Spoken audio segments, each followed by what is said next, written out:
मनोहर जोशी यांना मरणोत्तर पद्मभूषण पुरस्कार देण्यात आलेला आहे। मनोहर जोशी यांना मरणोत्तर पद्मभूषण पुरस्कार जाहीर करण्यात आला आहे। अशोक सराफ यांना पद्मश्री पुरस्कार जाहीर करण्यात आलेला आहे। मोठी बातमी, मनोहर जोशी यांना मरणोत्तर पद्मभूषण पुरस्कार जाहीर केला गेला आहे। अशोक सराफ यांना पद्मश्री पुरस्काराची घोषणा करण्यात आलेली आहे। महाराष्ट्राचे माजी मुख्यमंत्री मनोहर जोशी यांना मरणोत्तर पद्मभूषण पुरस्काराची घोषणा करण्यात आलेली आहे। तर ज्येष्ठ अभिनेते अशोक सराफ यांना पद्मश्री पुरस्काराची घोषणा करण्यात आलेली आहे। आजच आणखी 3 मान्यवरांना पद्मश्री पुरस्कार जाहीर झालेला आहे आणि अशातच आता ही नवी घोषणा पद्म पुरस्कारांची घोषणा झाली। यामध्ये मनोहर जोशी यांना मरणोत्तर पद्मभूषण पुरस्कार जाहीर झाला आहे, तर अशोक सराफ यांना पद्मश्री पुरस्कार जाहीर झालेला आहे।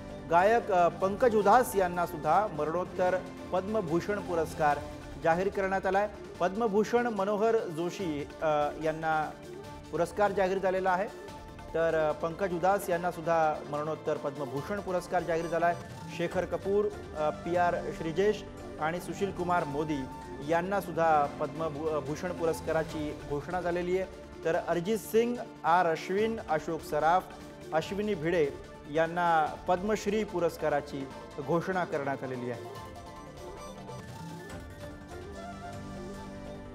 तर महाराष्ट्रामधली काही नावं ज्यांना पद्म पुरस्कारांची घोषणा झालेली आहे। महाराष्ट्राचे माजी मुख्यमंत्री मनोहर जोशी यांना मरणोत्तर पद्मभूषण पुरस्कार जाहीर करण्यात आलेला आहे। या क्षणाची महत्त्वाची घडामोड, शिवसेनेचे दिवंगत नेते महाराष्ट्राचे माजी मुख्यमंत्री मनोहर जोशी यांना पद्मभूषण पुरस्कार जाहीर झालेला आहे। पद्म पुरस्कारांची घोषणा झालेली आहे आणि यामध्ये मनोहर जोशी यांचं नाव, त्याचबरोबर विलास डांगरे, मारुती चितमपल्ली, चैत्राम पवार यांना सुद्धा पद्मश्री पुरस्कार जाहीर झाला आणि त्यासोबतच ज्येष्ठ अभिनेते अशोक सराफ यांना सुद्धा पद्मश्री पुरस्कार जाहीर करण्यात आलेला आहे। तर गायक अरिजित सिंग याला सुद्धा पद्मश्री पुरस्कार जाहीर झाला आहे। R अश्विन याला सुद्धा पद्मश्री पुरस्कार जाहीर करण्यात आलेला आहे।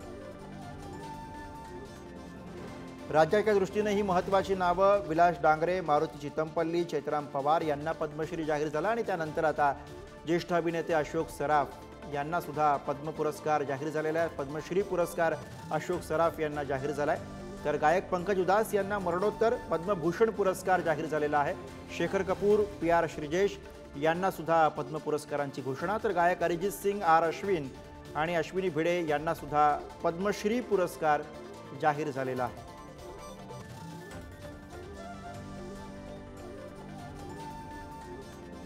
गायक पंकज उधास यांना मरणोत्तर पद्मभूषण पुरस्कार जाहीर झालाय। तर ज्येष्ठ पत्रकार सूर्यप्रकाश यांना सुद्धा पद्मभूषण पुरस्काराची घोषणा करण्यात आली आहे। माजी क्रिकेटपटू R अश्विन याला पद्मश्री पुरस्कार जाहीर झालाय, तर अच्युत पालव यांना पद्मश्री पुरस्कार जाहीर झालेला आहे।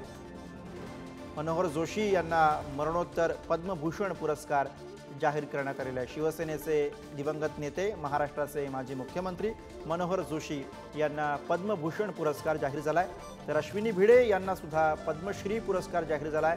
गायक अरिजित सिंगला पद्मश्री पुरस्कार, त्याबरोबरच ज्येष्ठ अभिनेते अशोक सराफ यांना सुद्धा पद्मश्री पुरस्कार जाहीर झाला आहे।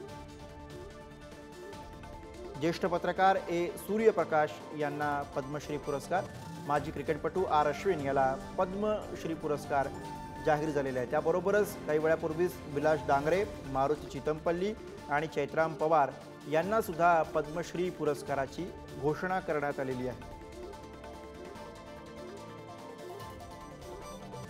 श्रेयस सावंत सध्या आपल्या सोबत आहे। श्रेयस, सिने जगतातली सुद्धा काही महत्त्वाची नावं ज्यामध्ये प्रामुख्याने उल्लेख करावा लागेल ते नाव अर्थातच ज्येष्ठ अभिनेते अशोक सराफ यांचं।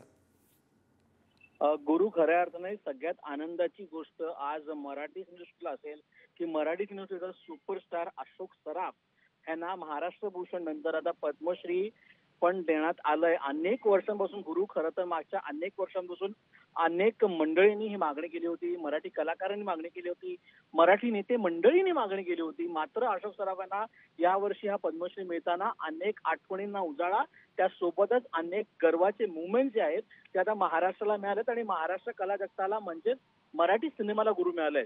आपण बघू शकतो तर अनेक सिनेमे असतील अशोक सराफांचे, मग त्या सिनेमांचं एंटरटेनमेंट जे त्यांनी केलंय त्यासोबतच महाराष्ट्र भूषण मागच्या वर्षी मिळाला, तेव्हा पण त्यांनी तेच सांगितलं होतं हे वर्ष अगदी सुंदर माझ्यासाठी आहे, पण कुठे ना कुठे पद्म पुरस्कारांची घोषणा होणं आणि पद्मश्री पुरस्कारांचे ह्याच्यावर त्यांचं नाव कोरणं हे सगळ्यात महत्वाची गोष्ट ही मराठी सिनेसृष्टीसाठी आहे. अशोक सराफ हे खरं तर बहुधा अनेक बहुआयामी व्यक्तिमत्व आहे.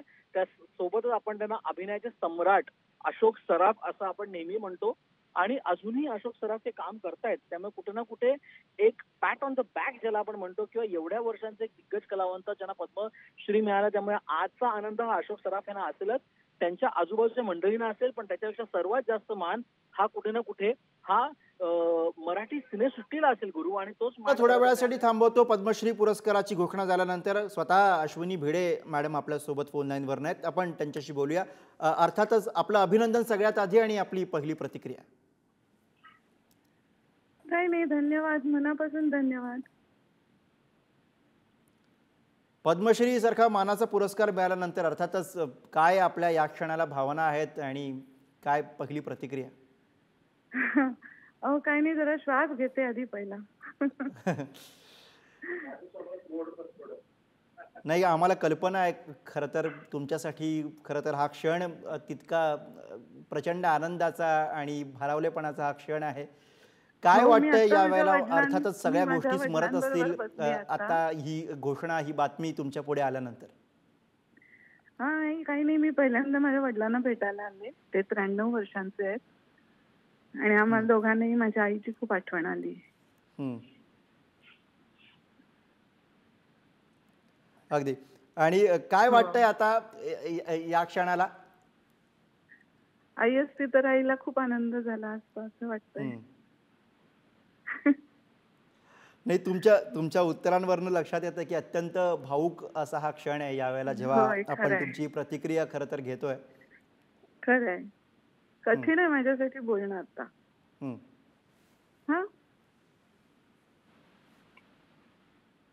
धन्यवाद या प्रतिक्रियेसाठी. तर अश्विनी भिडे यांची ही प्रतिक्रिया. त्यांना सुद्धा पद्मश्री पुरस्कार घोषित झालेला आहे. काही सिने जगतातल्या, काही क्रीडा जगतातल्या मान्यवरांचा सन्मान पद्मश्री पुरस्काराने करण्यात आलेला आहे. त्याचबरोबर महत्त्वाची नावं ती म्हणजे मनोहर जोशी महाराष्ट्र उत्तर पद्मभूषण पुरस्कार जाहीर करण्यात आलेला आहे. श्रेयस, अर्थातच अश्विनी भिडे यांची प्रतिक्रिया आपण बघितली. अर्थात एक भारावलेपण त्यांच्या या प्रतिक्रियेमध्ये जाणवत होतं. त्याचबरोबर विशेषत्वानं नाव घेता येईल ते म्हणजे अरिजित सिंग आणि पंकज उधास यांना सुद्धा पद्म पुरस्कारांची घोषणा झालेली आहे. खरं अश्विनीताईंचा आनंद आपण पाहिला, म्हणजे कधी कधी तो आनंद आपण शब्दात मांडू शकत नाही. तो आनंद त्यांना झालाय. आत्ताच त्या पद्म पुरस्कार घोषणा झाली आहे, कुठे ना कुठे डायजेस्ट होणं बाकी आहे. अश्विनी भिडे मॅम म्हणजे खऱ्या अर्थानं क्लासिकल म्युझिक मधलं एक फार मोठं नाव. अनेक खरं तर क्लासिकल म्युझिकचे अनेक गायिका अश्विनी ताईंच्या तालमीत शिकल्या आहेत.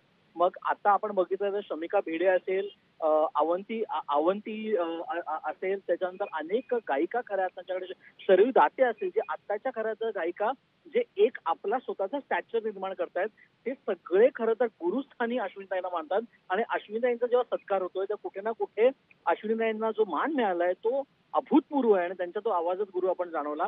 अरिजित सिंग खरं तर आपण बघू शकतो गुरु, तर अरिजित सिंग ची अनेक गाणी आपण पाहिली तर युवकांचा तो आवाज आहे, आजच्या संगीताचा आवाज आहे, आजच्या बॉलिवूडचा आवाज आपण म्हणूया. खरं तर बॉलिवूड हा शब्द आपण खूप टर्म वाईज वापरतो, पण हिंदी सिनेमाचा तो आवाज आहे आणि हिंदी सिनेमाच्या आवाजाला खऱ्या अर्थानं यावेळी पद्मश्रीनी घोषणा झाली आहे, त्यामुळे त्यांचा आज वेगळा आहे.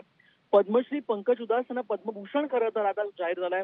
मरणोत्तर पद्मभूषण आहे. खरं तर पंकज उधास यांनी अनेक गाणी जगाला दिले. त्यासोबत आपण म्हणू शकतो चिठ्ठी आई है चिठ्ठी आई हे गाणं खऱ्या अर्थानं तेव्हाच्या काही ज्या लोक जी मुलं खऱ्या अर्थानं भारत सोडून त्या बाहेर जायची, त्या पुन्हा एकदा भारताची ओढ जर कुठल्या गाण्याने लावली असेल तर ते पंकज उधास यांच्या गाण्याची होती. ते आपल्याला मानावंच लागेल गुरु. आणि त्यांचा आज खऱ्या अर्थानं सन्मान झालेला आहे. धन्यवाद श्रेयस या सगळ्या सविस्तर माहितीसाठी. Thank you.